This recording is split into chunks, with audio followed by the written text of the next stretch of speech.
Natalie Babbitt's Tuck Everlasting, 1975, is a beloved and profound work of children's literature that transcends its genre, functioning as a philosophical parable about the nature of life, mortality, and time. Set in the quiet American village of Tree Gap in the late 1800s, the story explores the catastrophic implications of eternal life through the eyes of a 10-year-old girl, Winnie Foster. The novel is structured around a crucial, hidden secret, a spring of water in the woods that grants everlasting life to those who drink it. The narrative asks a fundamental question: is living forever truly a blessing, or is it a curse that removes a person from the vital, beautiful wheel of life? By framing the story as a critical choice, Babbitt forces the reader, alongside Winnie, to grapple with the true value of change, growth, and the inevitability of death.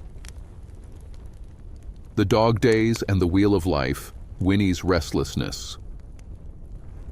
The story opens in the oppressive heat of the first week of August, a time the narrator describes as the Dog Days, a period of motionless stagnation when people contemplate doing rash, regrettable things.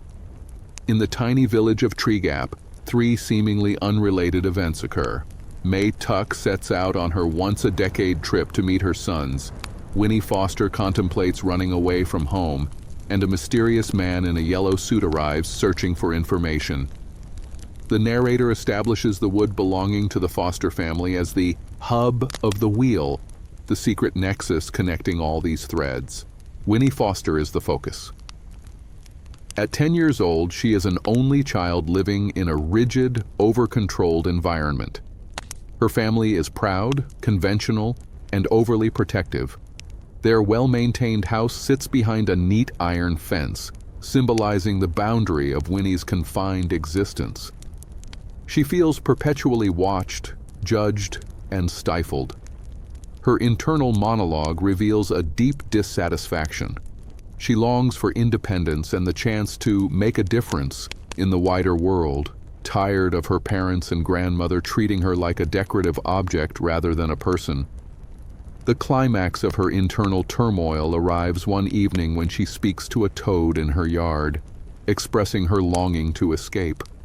She decides that the next day, she will finally venture into the wood across the road, a forbidden, unknown territory she has never dared to explore. That same evening, a stranger arrives at the Foster gate, the man in the yellow suit. His appearance is immediately unsettling, and his intentions are opaque. He questions Winnie and her grandmother about the wood.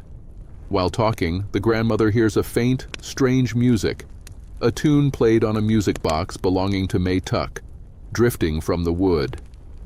The grandmother dismisses it as elf music, but the man, sharp and calculating, recognizes the tune from his childhood memories and becomes certain that the wood holds the key to the Tucks, whom he has been relentlessly searching for. This initial encounter establishes the man in the yellow suit as an ominous intellectual adversary, driven by a deep, singular obsession with the Tuck's secret. The discovery, Jessie, the spring, and the kidnapping. Driven by her impulsive decision, Winnie finally enters the wood. The small, seemingly ordinary patch of forest is the most significant place in the world, yet only a lucky, accidental chain of events has prevented the world from discovering its secret.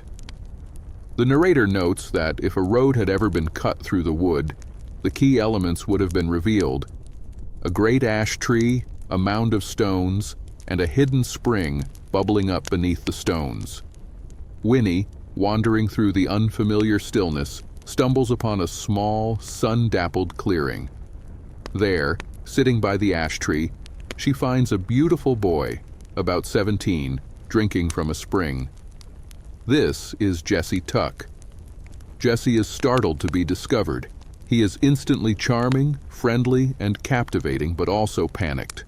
He attempts to stop her from drinking the water, but before he can offer a coherent explanation, his mother, May Tuck, and his older brother, Miles Tuck, ride into the clearing. The Tucks realize with dread that their secret, the most dangerous secret in the world, has been discovered. They decide they have no choice but to take Winnie with them to their remote secret home, hoping to convince her of the necessity of silence. They lead her onto their cart, kidnapping her in a state of desperation rather than malice. This is the pivotal moment of the novel. Winnie has finally acted on her impulse to run away, but now she is a prisoner of a truth more profound than she could have imagined. The distraught Fosters, realizing Winnie is gone, are approached by the man in the yellow suit. He calmly informs them that he has witnessed the kidnapping and knows exactly where the Tucks are taking the girl. He proposes a chillingly rational trade. He will rescue Winnie in exchange for the Fosters signing over the ownership of the entire wood to him. The Fosters, blinded by panic and their upper-class propriety, agree. They have unknowingly signed away the very secret of eternal life to a man driven by greed. Unseen by everyone, the mysterious man then steals the Tuck's horse and rides off to meet the constable, accelerating the chase. The revelation, the burden of immortality. The journey to the Tuck's hidden home is rough but surprisingly comforting for Winnie. Despite the fear of being kidnapped, she finds herself strangely at ease with the casual warmth and genuine affection of the Tucks, a stark contrast to the stifling formality of her own family.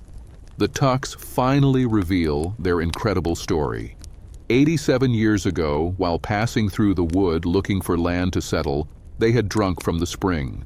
They later realized the terrifying, unnatural truth. Angus Tuck fell from a tree, but suffered no injury. The horse they used was shot by Miles, but remained alive. After 20 years, none of them had aged a day. They were forced to acknowledge that they were immortal and could not be killed. This discovery had devastating consequences. Miles's wife, terrified and believing he had sold his soul, left him and took their 2 children, condemning him to a life of eternal separation from his mortal family. The Tucks have been forced to live as perpetual wanderers, never forming lasting attachments or staying long enough for people to notice they never change. They finally reach the remote, ramshackle house where Angus Tuck, the patriarch, waits. Angus is the most burdened by their secret. He takes Winnie out on the pond in a small rowboat for a crucial philosophical conversation. He explains that life is meant to be a constant flow, a process of change, like the water that moves through the pond and the streams, the wheel of life. We're stuck, Winnie, stuck on the side of the road like rocks. Nothing's changing for us. We're not part of the flow anymore. We're out of the stream, out of the cycle. And that's a terrible thing. Angus begs Winnie to understand that immortality is not a blessing, but a curse.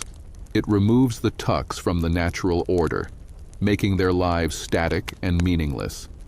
He emphasizes that if everyone knew about the spring, they would rush to drink, and the world would turn into a static, overcrowded disaster. He implores her to keep the secret for the sake of humanity. Winnie, feeling a surge of responsibility, agrees. That night, Jesse Tuck approaches Winnie's window and makes his own proposal.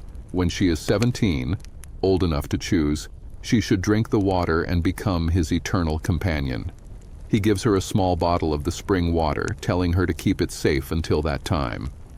Winnie goes to sleep, deeply torn between the allure of eternal, exciting life with Jesse and the heavy, profound wisdom of Angus Tuck. The confrontation, the man in the yellow suit strikes. The fragile peace and heartfelt connection Winnie finds with the Tucks are violently shattered when the man in the yellow suit arrives at the house. He is a predator who has finally cornered his prey. The narrator reveals his motive. He is not interested in saving Winnie or even the Tucks. He is obsessed with the financial and societal power the spring represents. He plans to drink the water, become immortal, and then sell the water to worthy people for exorbitant prices, effectively becoming a terrifying, immortal demigod of wealth and power. He reveals to the shocked Tucks that he knows everything, their names, their secret, and that he has secured the legal rights to the wood from the Fosters. His ultimate goal is to force the Tucks to reveal the location of the spring, which they refuse to do. The tension escalates rapidly. The man in the yellow suit attempts to grab Winnie, intending to take her and the secret spring by force. May Tuck, seeing the danger to Winnie, grabs the rifle that she carries everywhere, which, ironically, she never needs for defense since she is immortal, but keeps as a relic of her mortal life, and swings it. She hits the man in the yellow suit over the head. The sound is described with horrifying clarity, and the man collapses, fatally wounded. Almost instantly, the constable arrives, having followed the man from Tree Gap. He witnesses the entire scene. The man in the yellow suit lies dying. Winnie immediately steps forward and declares the Tucks are her friends, not her kidnappers, attempting to protect them. The constable, focusing only on the crime he witnessed, arrests May Tuck for murder. The consequence of this act is immediate and deadly. Since the man in the yellow suit is expected to die, May will be hanged. The Tucks are now in an impossible bind. If May is hanged, her immortality will be revealed to the world, confirming the secret of the spring and leading to global chaos. If they intervene to save her, they will confirm their identity as outlaws. Winnie's choice, the price of friendship. May is taken to the Tree Gap jail and locked in a cell. The constable sets a date for her execution by hanging pending the man's death. The Tucks know they must break May out before dawn to prevent the world from discovering their unchangeable secret. Winnie, who is brought home, feels a profound sense of responsibility and connection to the Tucks, a true, vital bond she never had with her own family. She realizes this is her chance to make a difference and demonstrate her maturity. Miles Tuck sneaks to Winnie's fence that evening. He reveals the desperate escape plan. He will remove the window frame of May's cell. Winnie must switch places with May after midnight, allowing the immortal woman to escape. This plan places Winnie in extreme danger, as she will be found in the cell the next morning and will face the wrath of the constable and the town. Without hesitation, Winnie agrees. That night, under the cover of a massive thunderstorm that hides all noise, Winnie makes her escape from her silent, rigid house. She meets Miles at the jail. Miles, having removed the window frame, helps his mother slip out. May embraces Winnie one last time, expressing her deep, eternal gratitude. Winnie, making her first true, selfless sacrifice, climbs into the dirty cell, lies on the cot, and waits for dawn. She is terrified, but feels an inner core of strength and purpose she has never known. She has chosen mortality, friendship, and justice over the safety and compliance her family demanded. The Tucks, including Jesse, flee into the stormy night, leaving the bottle of spring water, still safe, in Winnie's possession. The end of the road, mortality, and the toad. Winnie spends a frightening, yet defining, night in the cell. The next morning, she is discovered by the astonished constable and quickly brought home. The news quickly spreads that the man in the yellow suit has died from his injury and May's hanging is imminent. However, a moment later, the news arrives that May is gone and the gallows have mysteriously collapsed in the storm, an event orchestrated by Miles. Winnie, now returned to the rigid routine of the Foster house, holds the bottle of spring water, Jesse's promise of eternal life. She feels the weight of the choice and the powerful influence of Angus Tuck's words about the necessity of the wheel of life. 2 weeks later, Winnie is back in her yard when she sees the toad, the same toad she spoke to at the start of the book, now being chased by a dog. The toad is in immediate danger. In a final, decisive act of compassion and wisdom, Winnie understands her choice. She rushes to her room, grabs Jesse's bottle of spring water, runs back outside, and pours the entire contents over the toad. She tells the toad, "There, now nothing can hurt you."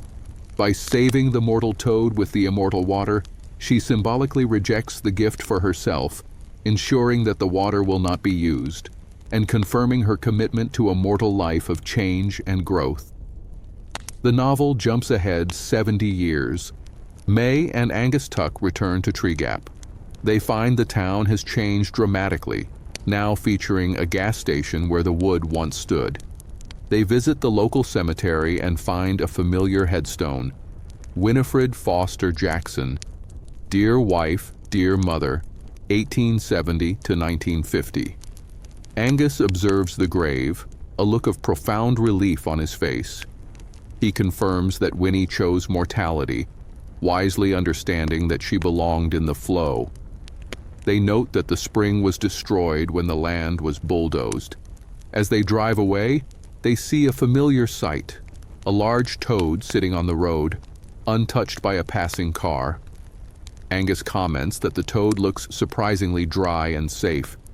May simply responds, "It's all right, dear. Nothing lasts forever."